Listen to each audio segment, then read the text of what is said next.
So moving along in Spengler then to Chapter 6, Cities and Peoples, letter C, Primitives, Culture Peoples, and Fellaheen. We move on in this chapter to Spengler's conception of what makes up a people. In the previous chapter, he had defined what a race is. A race is basically peoples that have come in from various ethnic groups into a landscape and have become geographically isolated over a number of generations within that landscape so that they become a race, basically. Such that once that people leaves that landscape, they cease to be that race. So descent of the bloodlines does not matter in Spengler for the configurations of race. Now, what makes a people then? A people for Spengler does not make events. They are created by events. And so the thing that creates a people is a sense of participation in a series of grand historical events that unify that people. And I think Heiner Mühlmann's ideas, he's a scholar living now, I think his ideas of maximal stress cooperation are very much compatible with Spengler. I think the types of events that Spengler's talking about here are those events which Mühlmann calls maximal stress cooperation. Maximal stress because they involve mortality. Death is risked in these events, and they usually take on the form of wars. And they tend to unite a group and give it a sense of identity such that after the war passes, now you have a people. They're all on the same page. They insofar as they participated in an event of acute stress that produces a trauma that then generates the stress becomes latent in the form of texts, and then the rituals based on those texts can then reactivate the original acute stressor event. For example, the Americans take on their identity after the American Revolution and the Civil War, and that becomes the acute stress event that gives to the Americans a sense of identity. The history books download that acute stress into a latent stress, but later wars, such as the World Wars, can then reactivate that original acute stress, and it becomes, it activates the sense of identity, the cooperation aspect. So the types of events then that create a people are things like the Crusades, which gave to Western civilization its sense of identity in opposition to the Magian Islamic civilization. Its maximal stress events were the various revolts, the Maccabean revolts and the Jewish revolts during the Romano-Jewish wars that gave it a sense of identity. And where we have the great Mahabharata war in India, and in Egypt we have the great Narmer conquests about 2900 BC, who was the first great pharaoh to come up out of the south to conquer the north, that is to say Lower Egypt, and unite it with Upper Egypt, and create a sense of national identity out of these wars. And then we get the Narmer palette, which is the first bit of media that transforms that acute stress into latent stress, but also configures the Egyptian art style and gives the people not only a sense of national identity, but also, through the art style, a sense of what it means to be an Egyptian and to have a particular view of the world. Same thing with the Greeks. We have the Trojan War. So at the beginning of each civilization, we have some type of maximal stress cooperation event that transforms tribes into nations and gives them a sense of what it means to be a people. And so Spengler has this idea that whereas before, in the primitive culture phase, this chapter is called Primitives, Culture, Peoples, and Fellaheen. In the primitive phase, which is the phase of the pre-culture phase, before the rise of towns, this is the phase of military strongholds and fortresses on the one hand, and villages on the other.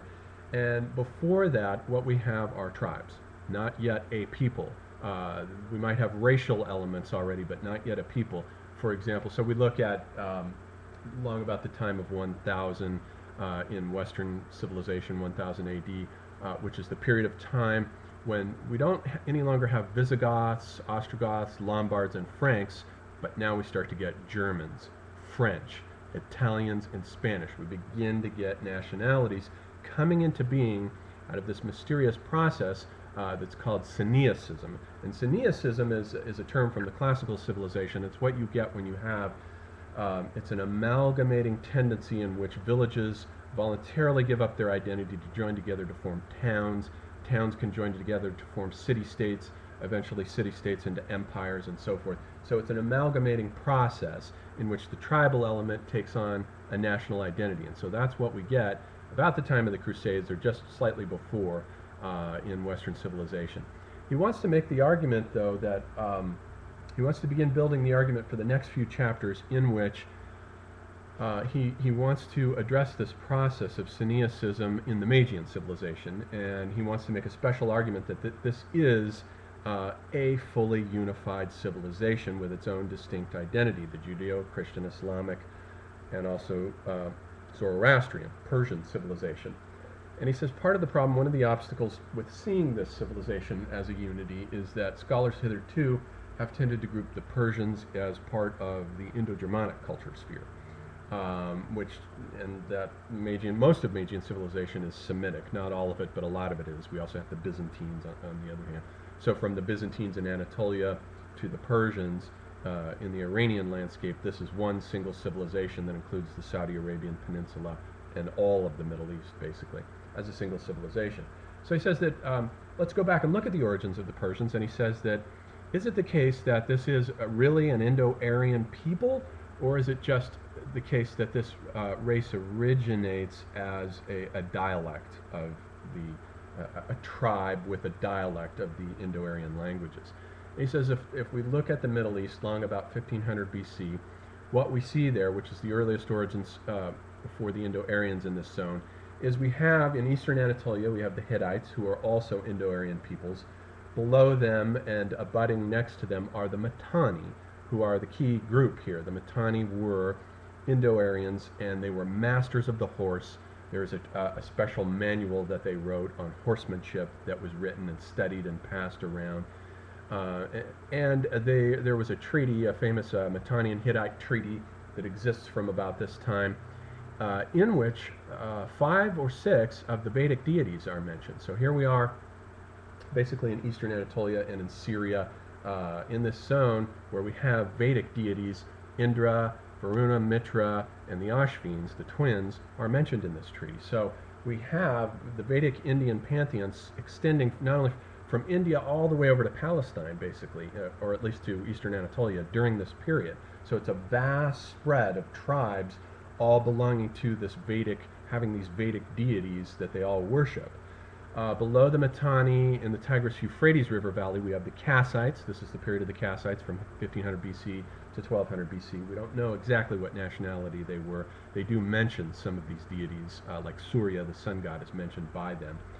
Then in Palestine, we have the Egyptian Empire. Remember that the Hyksos have come out of this region, the same region that the Mitanni are in as master horsemen. The Hyksos were a congeries, a mixed group of Semites and Indo-Aryans that mastered the two-wheeled chariot, the two-wheeled horse-drawn chariot, which moves very rapidly, and invaded Egypt about 1700 BC, so that by the time we get to this phase that we're looking at now in 1500 BC, the Egyptians have routed from the south, with Thebes as their center, attacked the Hyksos, taken Lower Egypt back, and pushed them out by building an empire and conquering all of Palestine up to about where the Hittites are, and the Mitanni. And that's where they stopped. Now we should also remind ourselves that Akhenaten, who dates from about 1350 BC, Akhenaten was of Mitannian descent. His mother or his grandmother, I forget which, was a Mitannian princess who was brought down into Egypt and introduced into the royal bloodline. So he himself, Akhenaten, actually has Indo-Aryan blood, which begins to mix now in and with Egyptian royalty from this period on. Then we have the invasions of the Sea Peoples coming in along about 1300, between 1300 and 1400, in a series of waves coming in, slamming like tidal waves or tsunamis of people slamming into Egypt, with Egypt barely managing to keep its head above water and repel these peoples. So this is what the world looks like roughly 1500 to 1300 BC. And he says, Spengler then says that the Persians originate as simply one of these tribes in this region, and that Zoroaster, whom most scholars date to either 500 BC or 1000 BC, the language of the Gathas that Zoroaster is supposed to have written, is very close to the language of the Rig Veda, and we know the Rig Veda dates 1200 BC. So the two peoples cannot have been separated for very long. There has to be a very close linkage between them. So it looks as though Zoroaster must have dated somewhere closer to 1000 BC.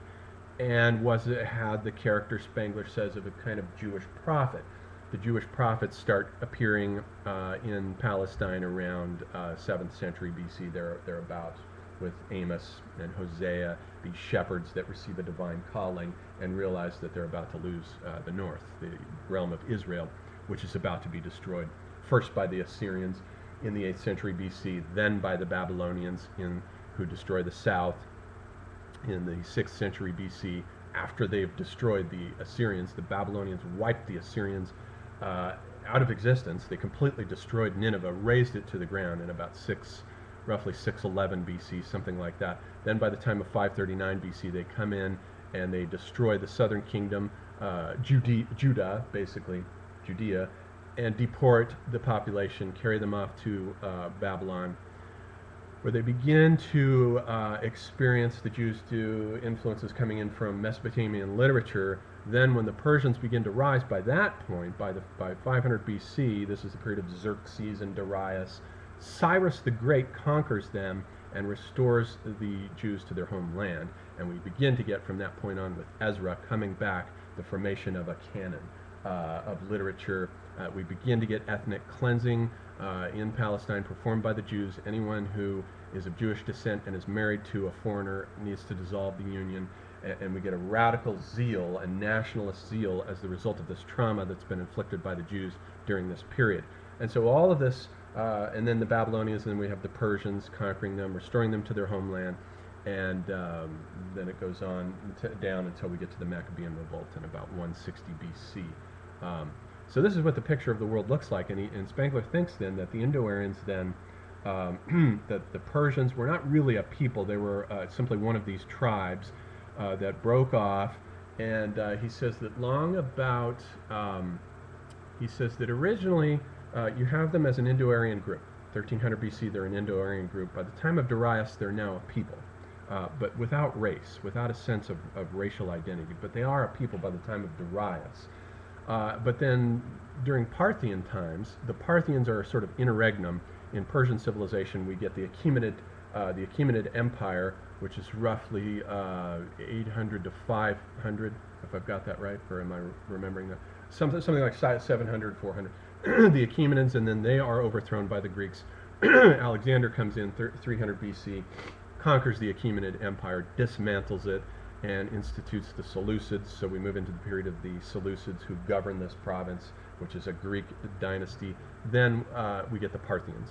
And the Parthians did not worship the Zoroastrian religion, although the Avesta was written, Spengler believes, during Parthian times.